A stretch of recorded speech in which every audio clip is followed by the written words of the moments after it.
So, with a heavy heart, I'm starting today's lecture.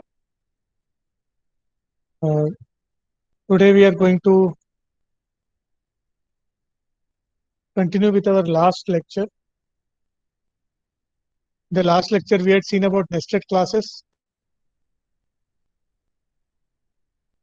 Nested classes का हम लोग ने एग्जाम्पल देखा था कि that a class which is created inside a class. So here you can observe that class B is created inside class A, and class B now becomes a nested class, and class A becomes the outer class. Nested class को inner class भी बोलते हैं. So एक और चीज हमने इसमें observe किया था कि दैट क्लास बी को का कोई एक्सेस नहीं होता है क्लास ए में, और क्लास ए का कोई एक्सेस नहीं होगा क्लास बी में. So we were seeing that example, and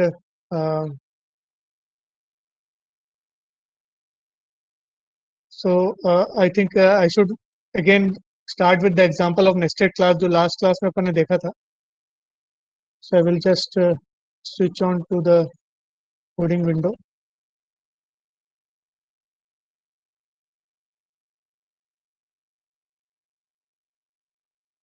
So I will request everyone to start their C++ compilers so that we can perform hands-on practice on nested classes.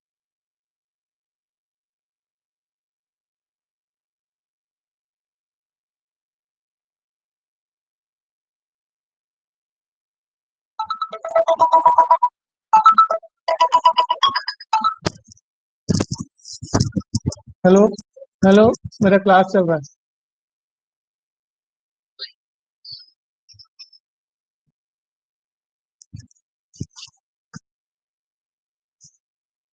So coding window is visible to everyone. Yes, sir.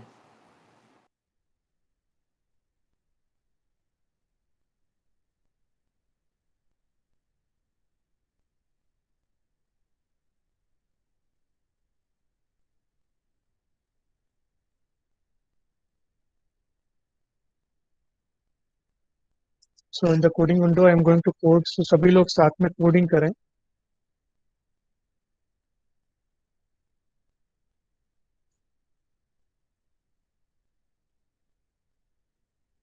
hash include iostream.h hash include conio.h.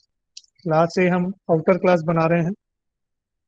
Class ए के अंदर में public में class B बन रहा है,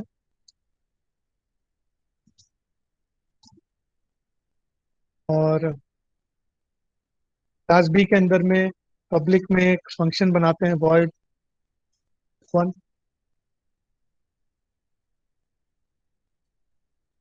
out कराते हैं f1. अगर f1 एग्जीक्यूट होगा तो ये आउटपुट मिलेगा.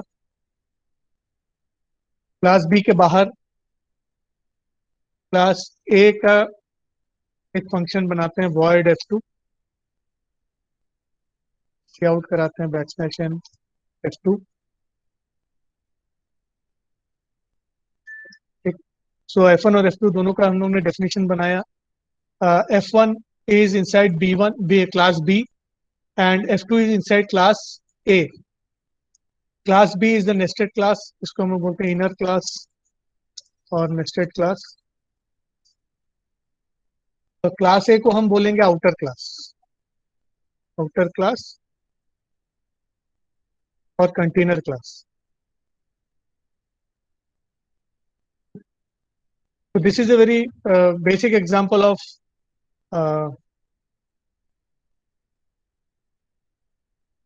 composition. तो यहाँ पे क्लास ए के अंदर में क्लास बी है. क्लास ए और क्लास बी का दोनों का एग्जिस्टेंस जो है वो बहुत क्लोजली कनेक्टेड है. क्लास ए डिलीट हो जाएगा तो क्लास बी भी जाएगा. ठीक. सो यहाँ पे class A does not have any access to this f1 function inside class b, and class b does not have any access to the f2 function outside class b. ये दोनों का boundaries अलग अलग है, they cannot be accessed. लेकिन हम चाहें तो क्लास ए और बी दोनों का इंस्टेंसेस क्रिएट कर सकते हैं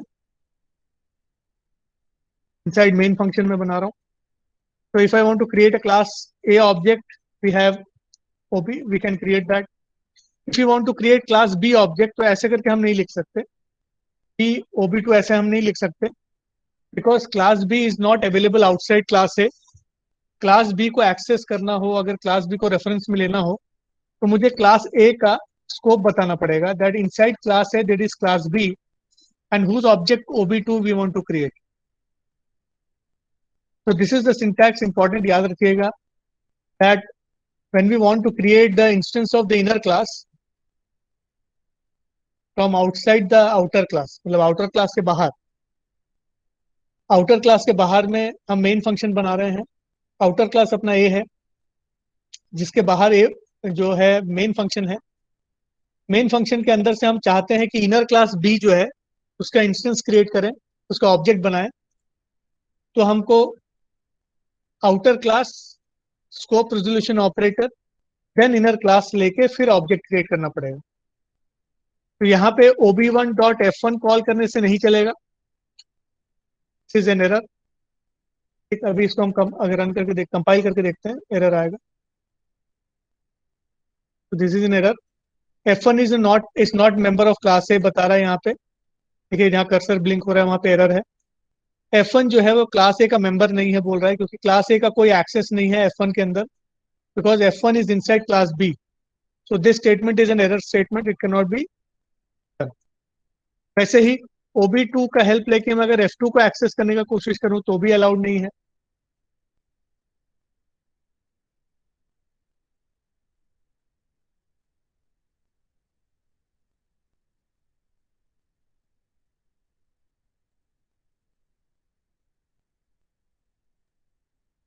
एक कंपाइल करेंगे तो एरर आएगा.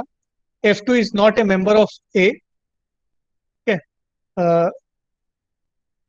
A कोलॉन B बोला है, मतलब B क्लास का मेंबर नहीं है F2. So the inner class does not have access to any members of the outer class. दोनों चीज याद रखिएगा, outer class does not have any access to the members of inner class and inner class does not have any access to the outer class. लेकिन दोनों independently exist करते हैं.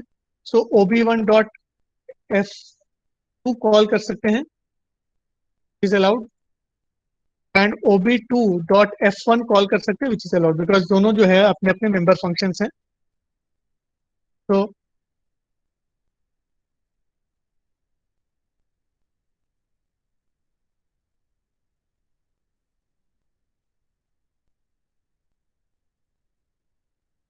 This is allowed. जो अभी आप कोड देख रहे हैं विच इज अलाउड. ठीक.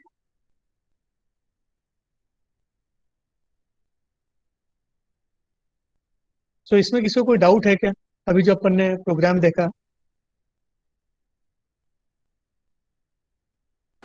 No, sir. So this is the basic concept behind inner class and outer class. So I will start the presentation now.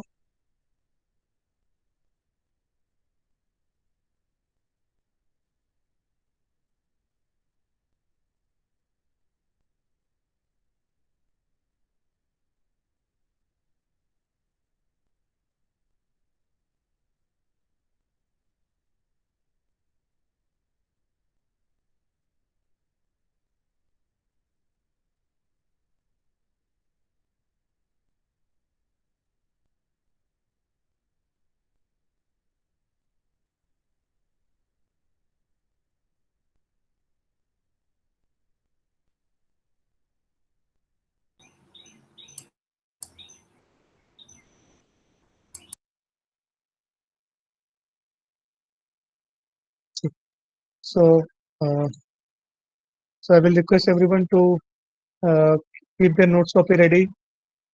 Put the date, subject, name, roll number section on the header of each page. Now we will continue with our discussion, that is static members के बारे में discussion करेंगे. So we had already seen about static members. मैंने एक basic आपको पहले ही बताया हुआ था, एक रिवाइज हो जाएगा. तो स्टैटिक मेंबर्स का एक बहुत बड़ा इंपॉर्टेंस क्या होता है, that static members are known as class members, they are not instance members. So we had seen difference between an instance member and a static member. Static member is shared by all the objects within the class of the class. Classes जो जो particular class के अंदर हमने static member बनाया है वो सभी objects के साथ शेयर हो जाता है, एक सिंगल कॉपी मेंटेन होती है.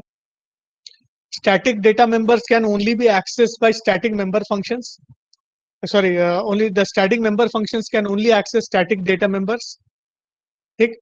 तो हम स्टैटिक मेंबर्स और डेटा मेंबर्स और स्टैटिक मेंबर फंक्शंस दोनों बना सकते हैं. तो जो स्टैटिक मेंबर फंक्शन होता है वो सिर्फ स्टैटिक डेटा मेंबर्स को एक्सेस कर सकता है, इंस्टेंस डेटा मेंबर्स को एक्सेस नहीं कर सकता. बिकॉज स्टैटिक का कोई जो बाउंड्री होता है वो इंस्टेंस के बाहर होता है. जितने भी आप इंस्टेंसेस बनाते हैं, ऑब्जेक्ट्स बनाते हैं, उन ऑब्जेक्ट्स के बाउंड्री के बाहर स्टैटिक बनता है. इसलिए स्टैटिक फंक्शंस के अंदर से आप नॉन स्टैटिक डेटा को एक्सेस नहीं कर सकते, सिर्फ स्टैटिक मेंबर्स को ही एक्सेस कर पाएंगे. लेकिन क्योंकि static members are shared by all the objects, तो जितने भी ऑब्जेक्ट्स हैं मतलब इंस्टेंसेस हैं, उन लोग स्टैटिक मेंबर्स को एक्सेस कर सकते हैं. So the instance member functions can access the static data members and member functions. ठीक. अब स्टैटिक जो है जब भी हम यूज करते हैं तो we have to use, because they are not connected to the instance, we have to use the class name to invoke the static members. Static keyword use करेंगे. एक्सेस मोड का जो है फर्क पड़ता है. अगर आप प्राइवेट स्टैटिक डेटा बनाते हैं तो वो बाहर एक्सेस नहीं होगा, ऑब्जेक्ट के बाहर, मतलब ऑब्जेक्ट के बाहर नहीं, मतलब क्लास के बाहर. अगर आपने उसको पब्लिक बनाया है तो क्लास के बाहर वो एक्सेसिबल होता है. तो these are the basic points related to static members.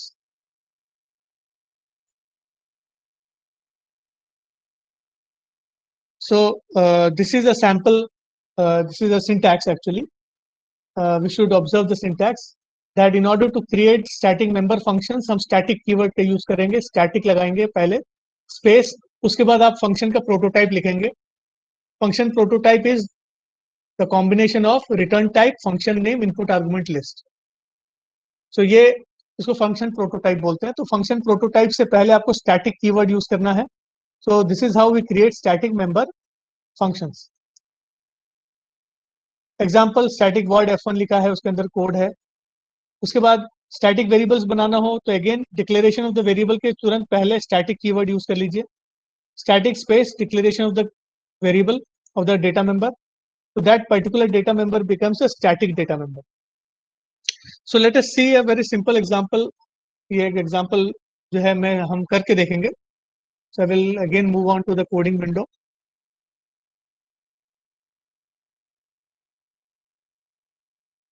So I'll request everyone to code with me, along with me.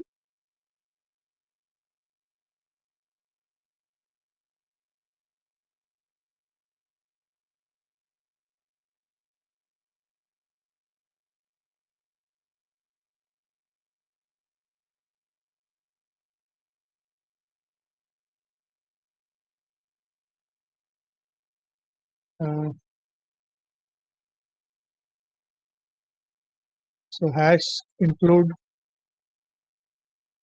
iostream.h, hash include io.h. So we'll create a class A, inside which we'll create a data member D1. So data member D1 is an instance data member. Then we'll create a static data member, say static in D2. So it is a class,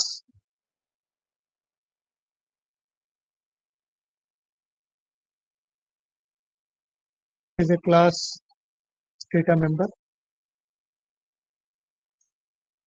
So remember that D1, D2 both are private, so they cannot be accessed outside the class.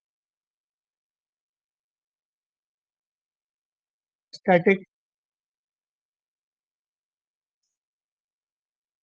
say void, simple सा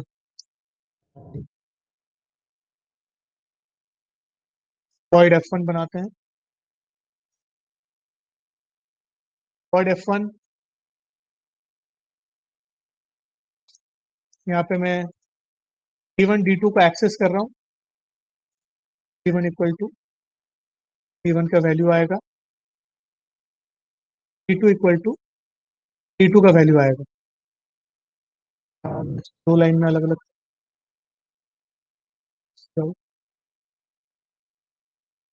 expression. ठीक, सो void f1 is a void f1 is a instance member function। ठीक है, बहुत important है जो मैं कह रहा हूँ, instance data member and class member, क्योंकि ये जो है इंटरव्यूज में पूछते हैं। याद रखिएगा, इंस्टेंस मेंबर क्या होता है, क्लास मेंबर क्या होता है। I am creating another function f2 which has the same code। Difference देखने के लिए backslash n d1 equal to d1 and cout backslash n d2 equal to.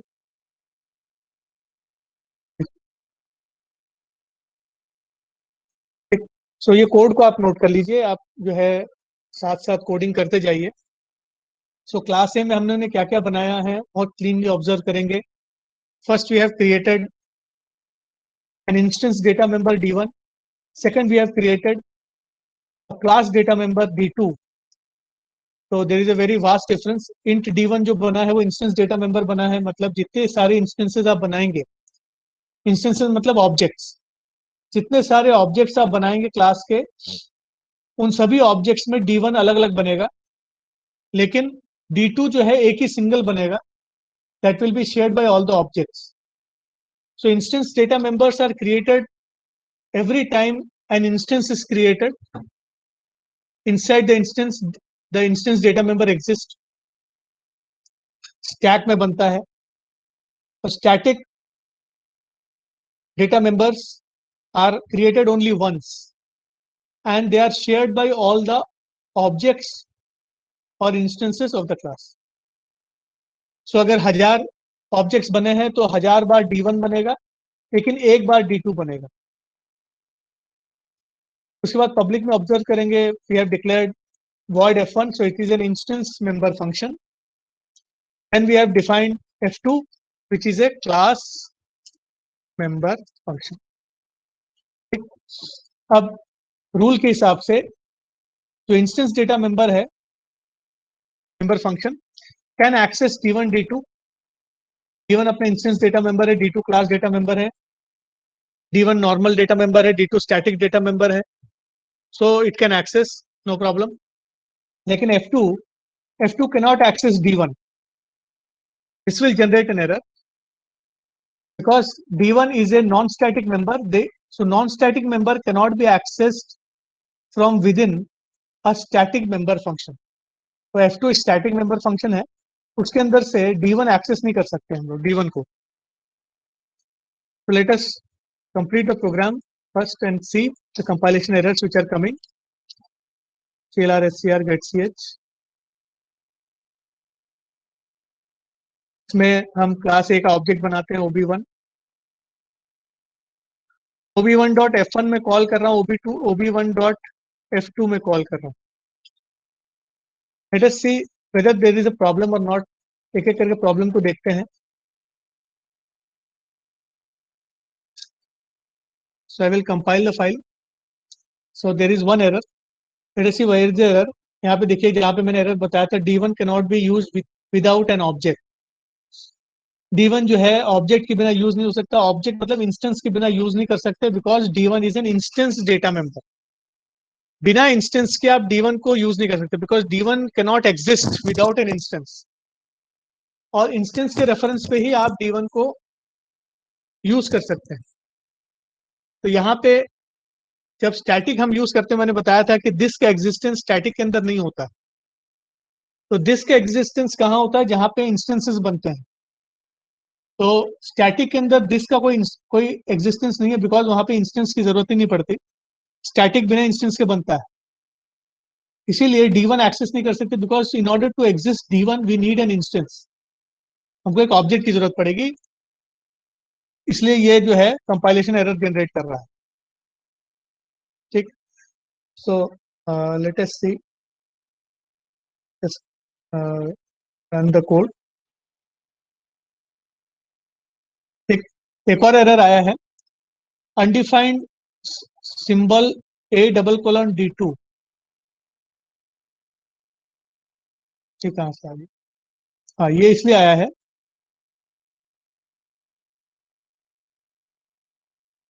ठीक, इसके कारण आ रहा है। अब यहाँ पे OB1.F1 हमने किया, इसका मतलब OB1 के बाउंड्री में F1 है, उसके अंदर बना हुआ है, because F1 is an instance member function, इससे मतलब OB1 इज एन इंस्टेंस।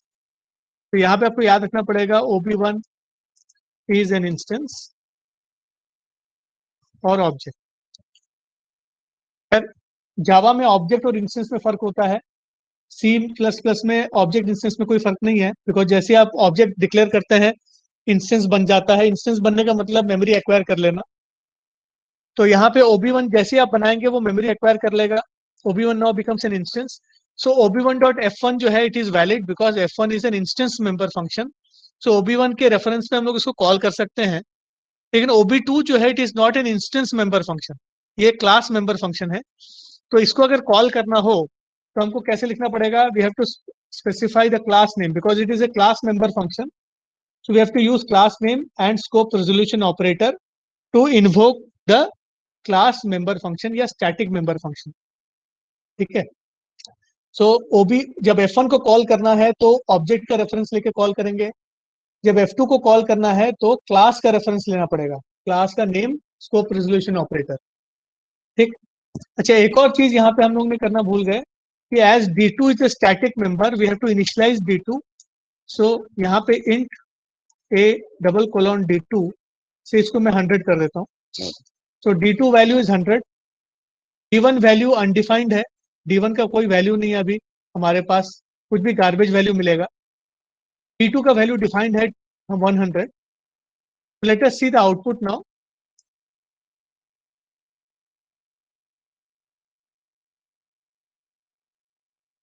ठीक, D1 का वैल्यू अनडिफाइंड है, 7696 बता रहा है, जो आपने डिफाइंड नहीं किया वो गार्बेज वैल्यू है। लेकिन D2 का वैल्यू 100 हमको मिल रहा है, दैट वी कैन सी। ठीक, D1 और D2 का वैल्यू जो है F1 के थ्रू आया, फिर F2 के थ्रू हम D2 का वैल्यू प्रिंट कर रहे हैं, इसलिए D2 का वैल्यू दो बार हमको मिल रहा है। ठीक, तो 7696 D1 का क्यों वैल्यू आ रहा है? Because it is a garbage value, because we have not defined D1, उसको हम लोग ने डिक्लेयर कर दिया था, उसको डिफाइन नहीं किया था, उसका वैल्यू सेट नहीं किया था। D2 का वैल्यू 100 में सेट किया था। जो पहला जो D1 D2 मिल रहा है it is because of calling of F1 function, and जो सेकंड वाला D2 मिल रहा है because it is calling of F2 function. ठीक है, इसको ऑब्जर्व कर लीजिए, कोड को नोट डाउन कर लीजिए, याद रखिएगा, अब चाहे तो स्क्रीनशॉट लेके रख लीजिए। इसमें किसी को कोई डाउट है क्या? किस तरीके से हम स्टैटिक मेंबर्स को एक्सेस करते हैं? तो calling static member function outside the class, class के बाहर कॉल करने के लिए ये तरीका है, class name double colon and static member name. ठीक है, सिंटैक्स याद रखिएगा, class name scope resolution operator and static member member semicolon. Data member हो या मेंबर फंक्शन हो, आप इसी फॉर्मेट में उसको कॉल करेंगे। और कॉल करते वक्त याद रखिएगा कि अगर वो पब्लिक है तो ही कॉल हो पाएगा, नहीं तो नहीं हो पाएगा। तो यहाँ पे D2 जो है वो पब्लिक नहीं है, तो आप यहाँ पे D2 लिखेंगे तो नहीं होगा। F1 F2 is public, so F1 F2 can be called. किसी को कोई डाउट है क्या अभी?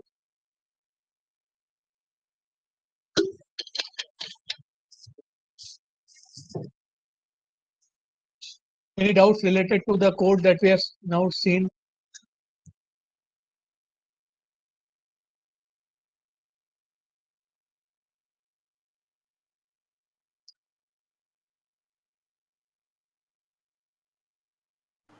No, sir. No, sir. Okay then. Sir हाँ बताइए। सर वो ए स्कोप रिजोल्यूशन ऑपरेटर F2 है ना, जो सर उसको ऑब्जेक्ट के थ्रू भी हम लोग कर सकते हैं सर, क्योंकि ये अब हम डिफाइन कर चुके हैं D2 देखो, को। ये जो है ना, ये तरीका जो है सिर्फ स्टैटिक के लिए वैलिड है। ठीक है, क्लास नेम डबल कोलॉन और जैसे F2। अब इसमें ऑब्जर्व करना, ऑब्जेक्ट का कोई रेफरेंस क्रिएट नहीं कर, हम लोग यूज नहीं कर रहे हैं। ऑब्जेक्ट की जरूरत नहीं है यहाँ पे, है ना, कोई ऑब्जेक्ट की जरूरत नहीं है। ठीक, क्योंकि F2 जो है वो ऑब्जेक्ट के अंदर बना ही नहीं है। वो F2 जो है वो अलग मेमोरी स्पेस में बना है। ऑब्जेक्ट के अंदर बना होता तो स्टैक के अंदर बना होता है, लेकिन ये स्टैक के अंदर बनता नहीं है। ठीक है, ये डेटा जो है सेगमेंट में अलग जगह पे बन रहा है। ठीक, we had seen that particular को, मैं वो जो डायग्राम मैंने आपको बताया था उसको आप एक बार रिमेम्बर कर सकते हैं तो करेंगे। कि मैंने बताया था स्टैक एक एरिया होता है, एक जो है हीप एरिया होता है, एक डेटा जो है एरिया रहता है डेटा सेगमेंट में। ठीक, तो वहां पे ये डेटा बनता है। सेक्शन से। हाँ, डेटा सेक्शन में बनता है। ठीक है, सो ये इसके बनने का जगह अलग है, इसीलिए ये ऑब्जेक्ट के अंदर से एक्सेस नहीं होता। लेकिन F2 जो है, F1 जो है वो ऑब्जेक्ट के अंदर से एक्सेस होगा, बिकॉज ये स्टैक के अंदर ये इसका एग्जिस्टेंस रहता है। ठीक है, सो F1 का कोड जो है तभी एग्जीक्यूट होगा जब हम OB1 का रेफरेंस से किसी ऑब्जेक्ट का रेफरेंस लेंगे, और F2 का कोड तभी एग्जीक्यूट होगा जब हम क्लास का रेफरेंस देंगे।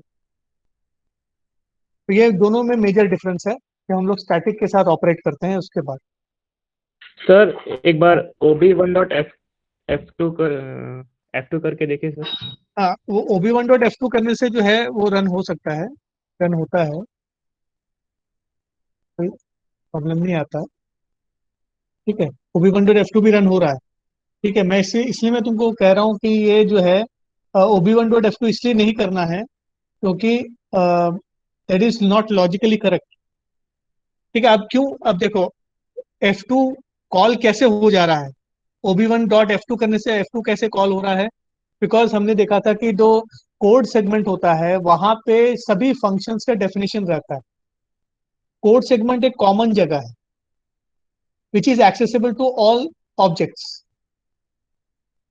ठीक है, याद रखिएगा, जैसे मैं आपको अभी एक सेकेंड ना, तो रिमेम्बर करवा देता हूँ, वो मैं डायग्राम आपको दिखा रहा हूँ, उससे आपको ज़्यादा क्लियर हो जाएगा।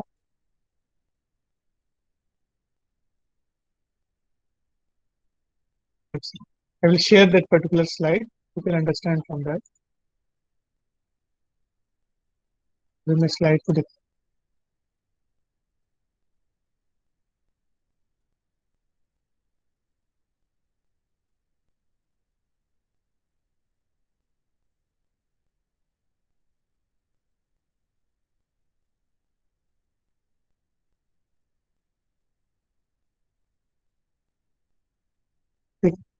स्लाइड सबको दिख रहा है। Yes sir. हाँ, अब इसमें ऑब्जर्व करेंगे, जब हम ऑब्जेक्ट्स बनाते हैं,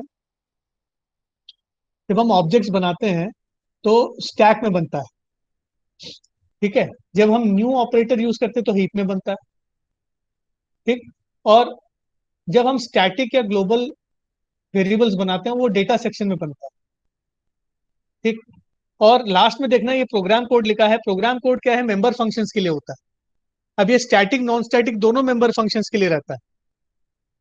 स्टैटिक और नॉन स्टैटिक दोनों मेंबर फंक्शंस के लिए एक ही जगह बनाया जाता है। ये मेमोरी को एफिशिएंटली यूज करने के लिए है। जितना ज्यादा सेगमेंट्स बनाएंगे उतना ज्यादा मेमोरी स्लो हो जाता है एक्चुअली। इसलिए कोड सेगमेंट में हमारा स्टैटिक और नॉन स्टैटिक दोनों कोड रहता है। इसीलिए अगर हम स्टैक में बैठे हुए हैं, हमारे पास ऑब्जेक्ट है स्टैक के अंदर, वो एक कोड सेगमेंट को एक्सेस कर सकता है। हीप में बैठा हुआ कोई ऑब्जेक्ट है, वो भी कोड सेगमेंट को एक्सेस कर सकता है।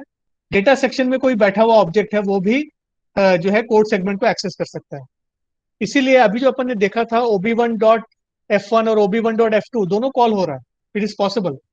बट अंडरस्टैंडिंग के हिसाब से समझना जरूरी है कि OB1.F2 जो है वो एक वैलिड कोड जैसा नहीं काम करेगा, मतलब is not a good programming practice, because हम जो है एक ऑब्जेक्ट का हेल्प लेके एक स्टैटिक जो है मेंबर फंक्शन को कॉल करने की कोशिश कर रहे हैं। This is not a correct way of doing it.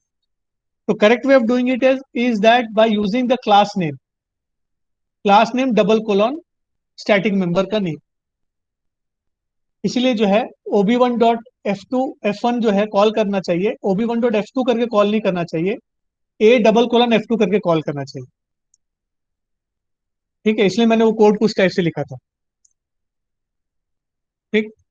So yes idea sir. समझ में आया? हाँ ठीक है। ये यस सेम सर। कॉन्सेप्ट जावा में भी है, जावा में भी एग्जैक्टली सेम कॉन्सेप्ट है। आप ऑब्जेक्ट डॉट लगा के भी स्टैटिक मेंबर को एक्सेस कर पाते हैं, लेकिन that is not a good programming practice. कर सकते हैं लेकिन करना नहीं चाहिए। ठीक है।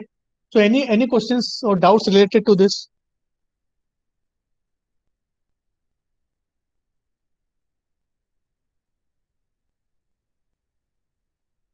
No, sir. Then I'll move on. So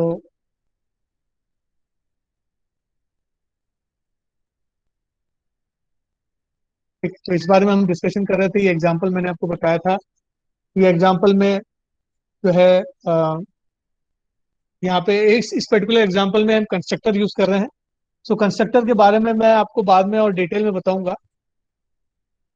अ, उसमें हम लोग और थोड़ा डिस्कस करेंगे कि कंस्ट्रक्टर में कैसे काम कर सकते हैं using static variables. Will see that later. ठीक है। अभी के लिए जो है यूनिट 4 कंप्लीट है।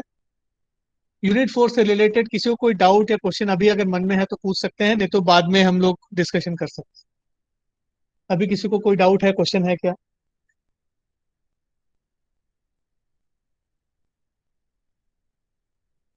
यूनिट 4 कंप्लीट है। एनी क्वेश्चंस और एनी डाउट्स प्लीज आस्क।